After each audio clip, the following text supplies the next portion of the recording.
Hi, everyone. So we're moving towards the next work. You will be reading an excerpt from the autobiographical text called Dust Tracks on a Road by Zora Neale Hurston. So I thought it would be helpful to go over some background information about the author before we get into the work. In 1973, the writer Alice Walker traveled to Fort Pierce, Florida, to visit Zora Neale Hurston's grave. What Walker found looked more like a half-abandoned field than a cemetery, she said. There, among the waist-high weeds and yellow wildflowers, was a large sunken rectangle, Hurston's grave.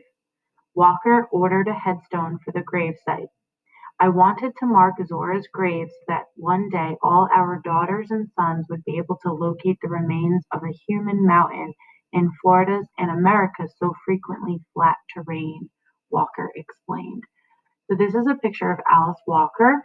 I've actually read a couple of works by her in a Black women's class I took in college, but this is a very powerful quote that she shares about Zora Neale Hurston. She calls her a human mountain.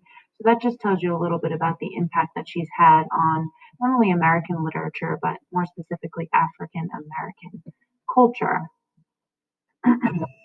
Hurston grew up in Eatonville, Florida, one of the first incorporated Black towns in the United States. There, her father worked as a Baptist preacher and served as the town's mayor. Her mother, who taught her to read, was also a great source of encouragement.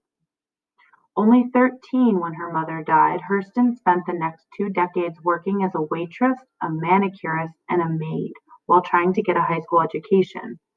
Finally, Hurston enrolled in Howard University, then later Barnard College, where she earned a degree in anthropology, which is the study of culture. Hurston used her training to collect the folklore of Eatonville and other Southern African American communities.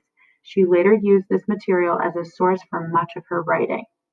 Although considered an important figure in the Harlem Renaissance, Hurston was a fierce individualist who resisted membership in any school of thought. Her ideas sometimes got her into trouble with fellow writers, and over the years her popularity declined. Though she was published widely, Hurston made little money from her books. By the time of her death, she was penniless. Today, thanks to Walker and other admirers, Hurston books are widely read, and she is remembered for her ability to capture the rich traditions and poetic speech of Southern Black culture.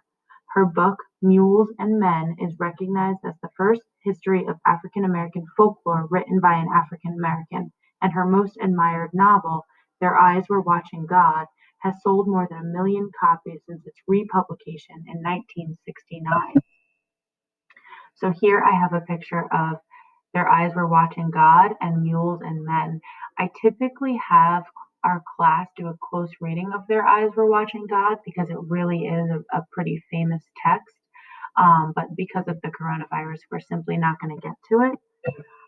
She was born in 1891 and died in 1960. I included this quote here. It says, "There is no agony like bearing an untold story inside you." And this is a quote that Hurston has been quoted for citing. So before we get into Dust Tracks on a Road, I wanted to tell you a little bit about the time and place. So tell you a little bit about the setting. The story takes place in Eatonville, Florida, around 1900, a time when white people controlled most communities in the United States.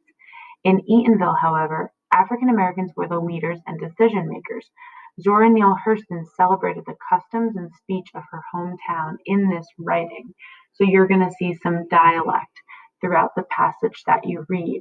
What's also interesting is that although Dust Tracks on a Road is a fascinating autobiography, it hides as much as it reveals about the author's life. Hurston never tells when she was born, never mentions her second marriage, and contradicts details about her life that she wrote in private letters to friends. So before I have you guys read, I just want to give you a quick summary about what it is that you will read. In her excerpt, Hurston recalls an episode from her childhood that sparked her interest in reading. When two white women visit her school in Eatonville, In all African American town, they are impressed by her ability to read. They treat her to good food, clothes, and shiny new pennies. More importantly, they send her a box of books. The books unlock Hurston's imagination and touch her soul.